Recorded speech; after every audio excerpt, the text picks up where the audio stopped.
Welcome to day scribe and thank you for being with me today.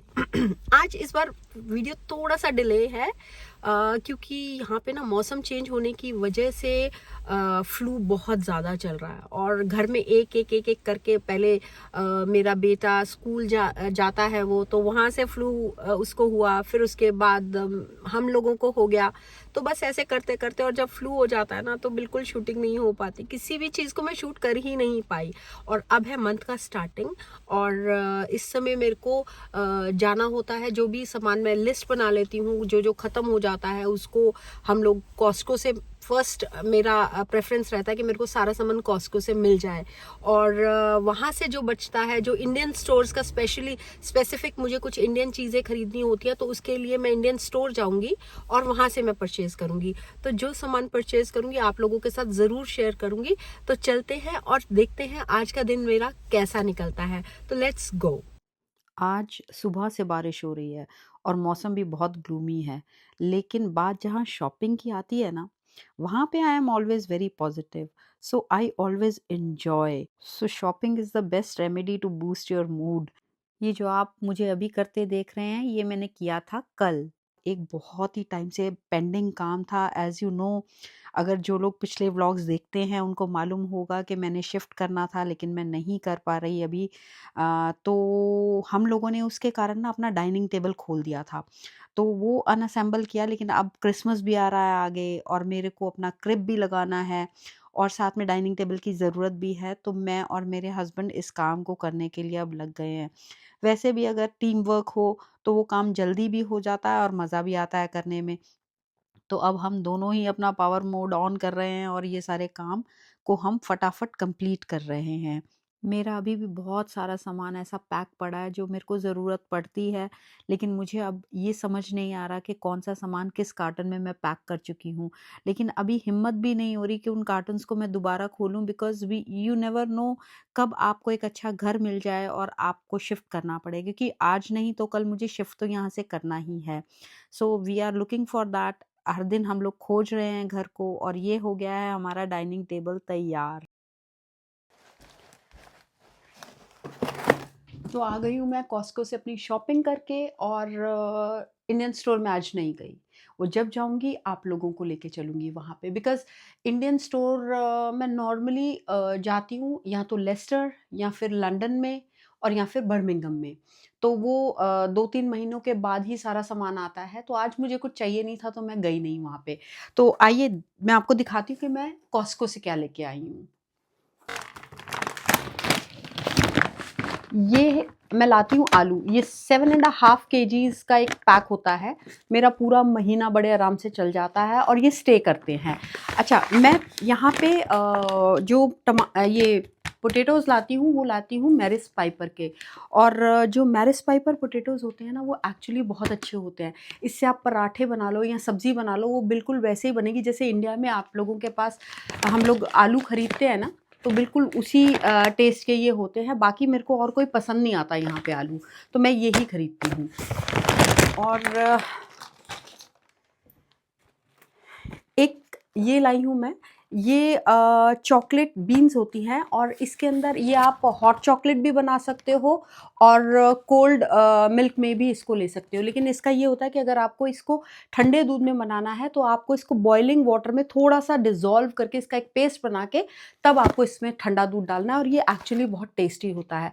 तो अगर आप Costco जाते हैं तो आप इसको ला सकते हैं। और ये है हॉट चॉकलेट, जो मैं एक कबीर के लिए लाई हूँ और एक घर के लिए लाई हूँ। जब वो आएगा एक तो एक ले जाएगा वो। इसके बाद ये मैं एक लाई हूँ शैम्पू और एक कंडीशनर। ये है शैम्पू और ये है कंडीशनर, ये दोनों ही बहुत बढ़िया होते हैं। और ये दोनों मैं अभी एक-एक लेके आई हूँ क्योंकि मुझे इसकी ज़रूरत थी। उसके बाद टमाटर मैंने आपको पिछले व्लॉग में दिखाया ही था जब मैं कॉस्को से शॉपिंग करके आई थी। तो ये पूरा का पूरा एक कार्टन होता है ये। और ये कार्टन मैं इसलिए लाती हूँ क्योंकि मेरे यहाँ पे जब सूप्स बनते हैं या फिर सब्ज़ी में मैं ताज़े टमाटर यूज़ करती हूँ। मैं बहुत रेयरली कैन्ड टमेटोज़ यूज़ करती हूँ। तो ये मैं लेके आई हूँ। और इसके बाद ये है बेक्ड बीन्स। ये बेक बीन्स का पूरा क्रेट मैं लेके आती हूँ। यूज़ बहुत कम होता है लेकिन ये पूरा महीना चल जाता है क्योंकि राघव को ये बहुत पसंद है, वो ब्रेड के साथ बीन्स लेना बहुत पसंद करता है। तो again it's a good source of protein क्योंकि सोया बीन्स होते हैं तो इट इज़ गुड। और इसके बाद फ्रूट्स में जो नॉर्मल मार्केट में नहीं मिलते हैं फ्रूट्स यहाँ पे, वो मुझे कॉस्को में मिल जाते हैं, वो मैंने आप लोगों को पहले भी बताया था। और ये है पपीता। पपीता यहाँ पे बहुत कम मिलता है, तो ये 4 का पैक मुझे वहाँ से मिल जाता है। और इसके बाद ये है अमरूद। अमरूद भी मैंने आपको बताया था कि मैं कॉस्को से बहुत खरीदती हूँ और ये भी मुझे वहाँ से मिलते हैं। और वहाँ से पाइनएप्पल भी बहुत अच्छा मिलता है। अगर आप एक तो कॉस्ट वाइज भी बहुत अच्छा रहता है। ये 3 पाउंड का एक इतना बड़ा पाइनएप्पल मुझे मिला है, तो और ये टेस्टी भी बहुत होता है। तो अगर आप वहाँ जाते हैं तो आप इसको परचेज़ कर सकते हैं। और ये बिस्किट्स भी आपने पहले भी देखे होंगे, मैंने पिछले व्लॉग में भी आपको दिखाया था जब कॉस्को से शॉपिंग की थी कि ये बिस्किट्स मेरे घर में हमेशा आते हैं और ये बहुत टेस्टी होते हैं क्योंकि इसमें ड्राई फ्रूट बहुत ज़्यादा होता है। और साथ में लाई हूँ मैं ये पिस्ता। ये हमेशा आता है, नमकीन पिस्ता है, ये बहुत टेस्टी होता है। ये भी सेम कंपनी का ही है। और ये मैं लाई थी गार्लिक एंड कोरिएंडर नान। इसका साइज़ बहुत बड़ा होता है और ये एक उसमें 5 नान होते हैं, तो टोटल 10 नान है। ये बहुत टाइम मतलब स्टे भी कर जाते हैं और आप इसके ऊपर चीज़ स्प्रेड करके उसको गार्लिक नान चीज़ वाला भी बना सकते हो। लेकिन मेरे को दाल मखनी की रेसिपी बनानी थी तो उसके लिए मैं साथ में ये नान लेके आई। ये एक्चुअली बहुत टेस्टी होते हैं, इसको दोबारा से थोड़ा सा बेक करना पड़ता है and you can eat after that. तो ये थी मेरी टोटल शॉपिंग कॉस्को की। बहुत ज़्यादा नहीं थी लेकिन जितना भी मेरे को सामान चाहिए था मैं उतना ही लेके आई। और एक चीज़ मैं आप लोगों को दिखाना भूल गई, ये है रिज़ॉल्वा। ये आपको याद होगा मैंने आपको बताया था कि मेरे मनी प्लांट में एक वाइट कलर का कीड़ा लग गया है और वो बढ़ता ही चला जा रहा था और मेरा मनी प्लांट बिल्कुल ख़राब होता चला जा रहा था। तो कल मैं B&Q गई थी और B&Q से मैंने ये ख़रीदा। ये 6 पाउंड 50 पेंस का आया है, लेकिन इसको मैंने रात को थोड़ा-सा स्प्रे किया था और इसके रिज़ल्ट्स बहुत अच्छे हैं। तो अगर आपके यहाँ पे भी प्लांट्स हैं और उनमें ये प्रॉब्लम है, तो आप इसको ला सकते हो क्योंकि रात को मैंने थोड़ा-सा टेस्ट किया था और इसका रिज़ल्ट अच्छा है। तो एक ये मैं आपको दिखाना भूल गई थी, तो मुझे लगा मैं आपसे शेयर कर लेती हूँ इसको। और ये मैं दाल भिगो रही हूँ जो मैंने अभी आपको बोला है दाल मखनी के लिए। ये बहुत ही बढ़िया रेसिपी है जो मैं आप लोगों के साथ शेयर कर रही हूँ। इसमें मैंने 6 मुट्ठी साबुत उड़द की दाल और 2 चम्मच चने की दाल और 1 चम्मच राजमा लिए हैं और आपको इसको पूरी रात भिगो के रखना है। ये है नेक्स्ट डे जो आप देख रहे हैं। अभी ये दाल अच्छे से भीग चुकी है। ये ना हल्की ग्रीन हो जाती है, ये बिल्कुल ब्लैक नहीं रहती जब इसको आप अच्छे से भिगो देते हैं। और हर दाल को आपको भिगो के ही यूज़ करना चाहिए। इसके लिए मैंने 2 प्याज़ लिए हैं, लेकिन 2 प्याज़ नहीं, इसमें मैं 1.5 ही डालूँगी। साथ में 4 टमाटर लिए हैं, 1 छोटा टुकड़ा अदरक और 3 पीस लहसुन के मैंने लिए हैं और इनको मैं इलेक्ट्रिक ब्लेंडर में इसलिए ब्लेंड कर रही हूँ क्योंकि ये मुझे मोटे-मोटे चॉप्ड नहीं चाहिए, मेरे को ये बहुत ही बारीक चॉप चाहिए। ना मुझे इसकी प्यूरी चाहिए और ना ही मेरे को ये मोटे चॉप चाहिए। तो मैं इसीलिए इलेक्ट्रिक ब्लेंडर को यूज़ कर रही हूँ ताकि मैं इसको बिल्कुल बारीक से चॉप कर पाऊँ। और अदरक और लहसुन को मैं कद्दूकस कर दूँगी, बारीक वाला जो होता है, ताकि वो किसी के मुँह में ना आए क्योंकि बच्चे नॉर्मली उसको लाइक नहीं करते। तो चलिए अब आगे का प्रोसीजर हम लोग देख लेते हैं। इसके अंदर पहले हमें ज़्यादा कुछ नहीं करना है, हमें सिर्फ़ थोड़ा पानी डालना है इसके अंदर और उसके बाद दाल डाल दूँगी। मैंने दाल पहले पानी इसलिए डाला है ताकि कुकर जल ना जाए क्योंकि मैंने गैस ऑन किया हुआ है। तो अब मैंने इसमें डाल दी है दाल और दाल को आप कोशिश कीजिए कि आप उसको पूरी रात भिगोएँ क्योंकि इसके अंदर राजमा भी होते हैं और चने भी होते हैं, तो इसलिए राजमा अच्छे से नहीं भीगेंगे तो वो बीच में कच्चे रह जाएँगे। हालाँकि इस दाल को हम पकाते बहुत ज़्यादा है, ये दाल जितनी ज़्यादा पकती है उतनी ही अच्छी होती है। अब इसके अंदर जो मैंने कद्दूकस किया था जिंजर और गार्लिक, वो मैंने इसके अंदर डाल दिया है। और साथ में ही मैं डाल रही हूँ प्याज़। ये प्याज़ मैं पूरे नहीं डाल रही, जैसे कि मैंने आपको कहा था 1 एंड हाफ ही मैं इसमें यूज़ करूँगी। थोड़ा-सा प्याज़ मैंने किसी और रेसिपी के लिए रख लिया है। बाकी अब इसमें मैं खूब सारा पानी डाल के इसको एक सिर्फ़ 2 व्हिसल्स मैं इसको दिलवाऊँगी और इसके अंदर मैं सिर्फ अभी फॉर द टाइम बिंग नमक ही डाल रही हूँ, मैं इसमें कोई भी मसाला नहीं डाल रही। और इसमें जो मैंने टमाटर चॉप किए थे वो मैं नहीं डाल रही, उसका रीज़न भी मैं आपको बता देती हूँ। जब भी कभी आप कोई सब्ज़ी बनाते हैं और उसमें खटाई आप स्टार्टिंग में डाल देते हैं, तो वो सब्ज़ी जल्दी से गलती नहीं है या वो दाल भी जल्दी से गलेगी नहीं। तो इसलिए हम टमाटर बिल्कुल बाद में ही डालेंगे और डालने के बाद उसको हम अच्छे से पकाएँगे। और अब इसके अंदर मैं 1 बड़ा चम्मच मक्खन का डाल रही हूँ। बटर डालना ज़रूरी है, अगर बटर नहीं है आपके पास तो आप एक देसी घी का चम्मच भी डाल सकते हैं, क्योंकि ये दाल मखनी है तो इसके लिए अंडरस्टूड है कि इसके अंदर मक्खन और क्रीम तो होगी ही होगी। और ये एक ऐसी रेसिपी है कि अगर आपको दाल मखनी बनानी नहीं भी आती तो भी आप रेस्टोरेंट स्टाइल दाल मखनी बना सकते हैं बहुत ही ईज़ी वे में। और ये मैंने बीच में ही काट लिए हैं ऑरेंजेस, क्योंकि मेरे को अपने हस्बैंड को इसको देना है, वो काम कर रहे हैं अपना। और साथ ही साथ मैं डिहाइड्रेट कर रही हूँ अपने कुछ बिस्किट्स, ये जो मैं लेके आती हूँ कॉस्को से। ये मौसम की वजह से थोड़े से सॉगी हो गए थे तो इनको मुझे डिहाइड्रेट करना है, तो एयर फ्रायर में ही डिहाइड्रेशन का ऑप्शन है, तो मैं इजीली इसके अंदर कर लेती हूँ। ये बिल्कुल अच्छे से डिहाइड्रेट हो जाते हैं और पहले जैसे हो जाते हैं, तो मैं इनको फटाफट से डिहाइड्रेट कर लेती हूँ और वापस इनके डब्बे में इनको स्टोर कर देती हूँ। और मेरे बिस्किट्स हो गए हैं वापस से क्रंची, आपको इनकी आवाज़ सुनाई दे रही होगी।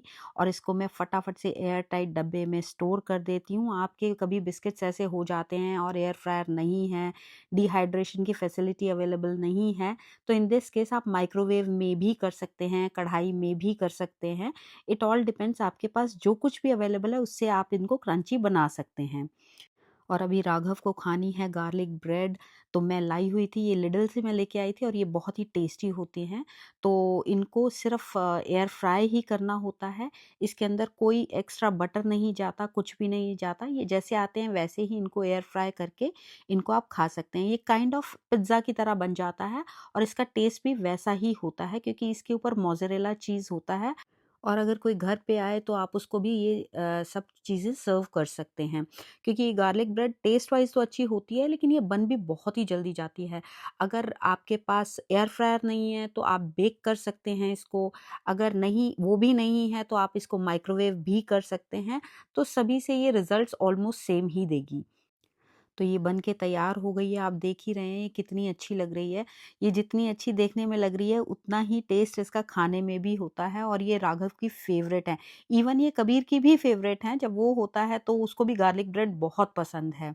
और ये गार्लिक ब्रेड आप नॉर्मल ब्रेड के ऊपर मक्खन के अंदर गार्लिक को क्रश करके उसको कद्दूकस करके भी बना सकते हैं। अब एक बार दाल चेक कर लेते हैं। हाँ, इसको आ गई है विसल। और 2 सीटी आने के बाद मैंने आपको बताया ही था कि हमें इसको बंद कर देना है गैस को, और बंद करने के बाद हमें इसकी स्टीम को रिलीज़ बिल्कुल नहीं करना, क्योंकि इसकी स्टीम खुद ही रिलीज़ होगी, उसके बाद हम इसको पकाएँगे। और पकाने के लिए भी आपको कम से कम 2 से ढाई घंटे चाहिए। इसकी स्टीम रिलीज़ हो गई है, अब खोल के एक बार हम लोग चेक कर लेते हैं। और 2 व्हिसल्स के बाद आपकी जो दाल है वो केवल 50% ही पकी हुई होगी। वो पूरी तरह से पकी हुई नहीं होती, क्योंकि इसको हम जितना ज़्यादा पकाएँगे खुले में, उतनी ही ज़्यादा ये अच्छी टेस्ट करेगी। आपको मालूम होगा जब 5 स्टार्स में ये दाल बनाई जाती है तो ये दाल रात को चढ़ा दी जाती है।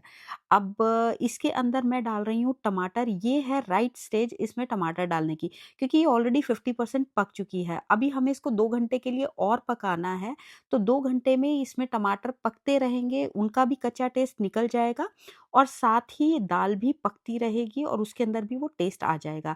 ये है दाल मखनी मसाला। ये दाल मखनी मसाला इंडिया में बहुत ईज़िली मिल जाता है, इवन यूके में भी, आप किसी भी कंट्री से देख रहे हैं इसको, आपको बहुत ईज़िली मिल जाएगा। लेकिन अगर आपको दाल मखनी मसाले की रेसिपी चाहिए तो आप प्लीज़ मुझे कमेंट्स में लिखिएगा, मैं आपको इसकी रेसिपी भी दे दूँगी। और इसके साथ-साथ मैं डाल रही हूँ इसके अंदर देगी मिर्च। अगर आपके पास कश्मीरी मिर्च है तो आप वो डाल सकते हैं, ब्याडगी मिर्च है आप वो डाल सकते हैं, ये देगी मिर्च है मैं ये डाल रही हूँ। इन सबका एक ही काम होता है, एक सब्ज़ी को या एक दाल को कलर देने का। तो ये इसमें और ज़्यादा मसाले नहीं जाते। नमक आप बाद में जिस समय ये बिल्कुल फाइनल स्टेज पे होगी, उस समय पे आप चेक करके इसको ठीक कर सकते हैं। स्टार्टिंग में मैंने नमक थोड़ा-सा कम ही डाला है, मुझे मालूम है कि इसमें मेरे को बाद में नमक डालना पड़ेगा। तो अभी मैंने इसको हिला दिया है और अब इसको मैं ढक के थोड़ा-सा ढक के इसको मैं पकाती रहूँगी। लेकिन इसको पकाना आपको बिल्कुल सिम गैस पे है। ये मैंने छोटी गैस पे सिम पे रख दी है दाल और ऊपर से इसका कुकर का ढक्कन सिर्फ़ उस इसके ऊपर ही रखा है, इसको मैंने बंद नहीं किया है। इसको थोड़ी-थोड़ी देर के बाद आपको दाल को चलाना ज़रूर है क्योंकि ये धीरे-धीरे गाढ़ी होती रहेगी और अगर आपने इसको नहीं चलाया, तो ये दाल नीचे लग सकती है, ये जल सकती है। ये आप देख रहे हैं गाढ़ी हो गई है दाल। ऐसे ही करते-करते ये काफ़ी गाढ़ी हो जाएगी और अप्रॉक्सिमेटली मेरे को अभी 1 घंटा हो गया है। अभी मैं इसको 1 घंटे के लिए और पकाऊँगी और ये जब काफ़ी गाढ़ी हो जाएगी तब मैं इसके अंदर क्रीम ऐड करूँगी। अब इसको ऑलमोस्ट 2 घंटे हो गए हैं और इसके अंदर मैं पहले कर रही हूँ कसूरी मेथी ऐड। रेस्टोरेंट में हो चाहे ढाबे पे हो दाल मखनी में कसूरी मेथी ज़रूर डाली जाती है। तो अगर आपके पास भी है तो इसको ज़रूर डालिएगा, इससे टेस्ट एनहांस होता है। और आप गाढ़ी इतनी हो गई है, इस स्टेज पे ही आपको डालनी है। ये अप्रॉक्सिमेटली 2 घंटे मेरे को लग गए हैं। अब इसके अंदर मैं डाल रही हूँ क्रीम, क्योंकि क्रीम के बिना ये रेसिपी पूरी नहीं होती है। अप्रॉक्सिमेटली 1 कड़छी के आसपास मैंने इसके अंदर क्रीम डाल दी है। छोटी कड़छी डालनी है, बहुत ज़्यादा आप क्रीम मत डाल दीजिएगा, नहीं तो वो दाल का एक तो कलर ख़राब हो जाएगा और दूसरा वो बिल्कुल ही व्हाइट-व्हाइट और बहुत ही ज़्यादा क्रीमी हो जाएगी दाल।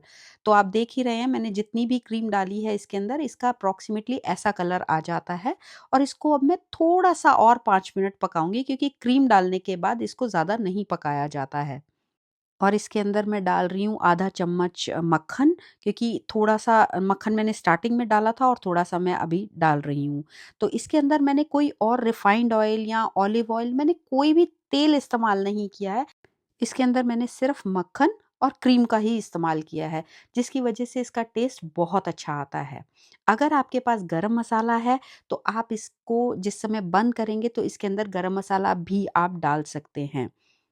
और ये दाल मखनी बन के हो गई है तैयार और जिस समय आप इसको सर्व करें इसके ऊपर से क्रीम को थोड़ा-सा आप डाल लें, वो सर्व करने में अच्छा लगता है। वैसे इसका टेस्ट तो इटसेल्फ अच्छा होता ही है, लेकिन हाँ, जिस समय आपका सर्विंग का टाइम आए तो आप इस तरीके से क्रीम डाल के भी सर्व कर सकते हैं।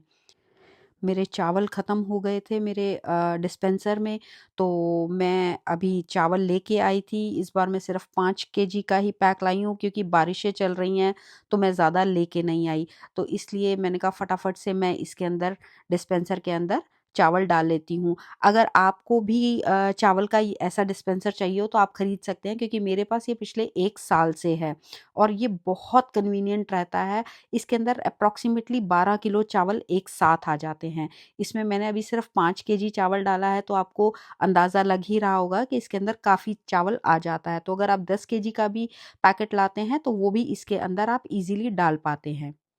और ये हैं वो नान जो मैं कॉस्को से लेके आई थी और आप लोगों को मैंने दिखाया भी था।